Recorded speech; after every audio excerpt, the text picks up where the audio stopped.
Donc moi, le constat de tout ça, c'est qu'aujourd'hui, je trouve que les Comoriens, nos voisins, ma famille, on ne peut pas renier d'où on vient, parce que je suis quand même de maman comorienne.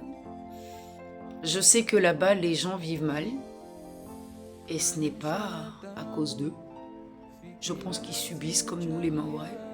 Parce que comment on peut être libre quand une tierce personne gère notre monnaie, quand une tierce personne peut carrément dire donner la valeur de notre monnaie, quand on voit que sur les 8 personnes qui dirigent la banque comorienne, 4 sont comoriens, 4 sont français, et qu'on sait que même Azali est un ancien soldat français, et vous comme moi, voyez quand il arrive, comment Macron l'accueille, il lui tape la bise carrément, quoi.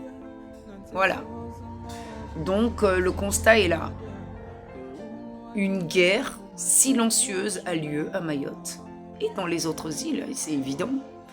Et aujourd'hui qu'on nous a donné un peu d'éducation et qu'on sait voir un petit peu ce qu'est la géopolitique, on comprend aussi qu'on a beaucoup d'intérêt ici à Mayotte.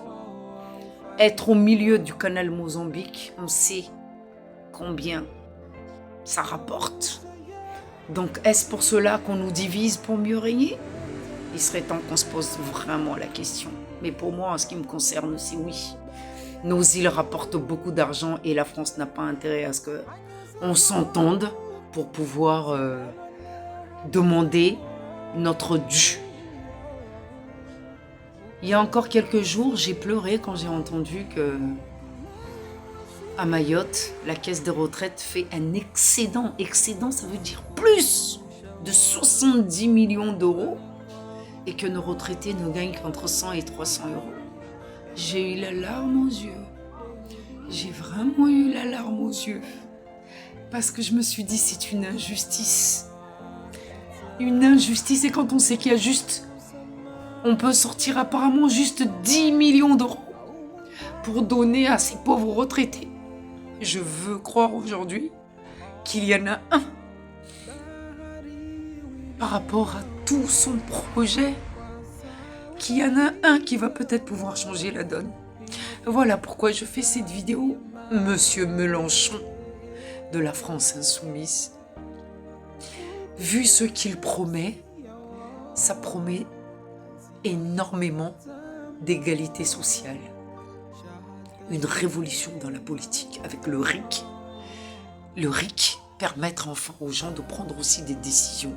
Parce que là aussi, quand j'entends que le gouvernement, dernièrement, a diminué le temps de chômage pour les citoyens lambda et le pourcentage aussi de ce qu'ils vont gagner, et que 3 jours après, pour les élus, ils ont été augmentés, ça je trouve ça, mais c'est une aberration. Donc ça suffit, ça suffit. À l'heure où je vous parle, les pêcheurs ne peuvent plus pêcher à Mayotte. Apparemment, ils ont des bateaux défectueux. Alors que les Seychellois viennent pêcher chez nous, ils nous payent 5 millions de redevances par an. Seyd Omarwali l'a dit la dernière fois. Il suffirait de 1 million juste pour régulariser ces fameux bateaux de pêche. Ou alors, je ne sais pas, que les élus fassent en sorte que nos jeunes puissent apprendre la pêche et qu'avec les aides européennes, on puisse leur acheter un bateau pour que nos propres jeunes puissent pêcher nos propres poissons et qu'on arriverait à acheter enfin des poissons, mais pas chers, parce que notre mer est riche en poissons.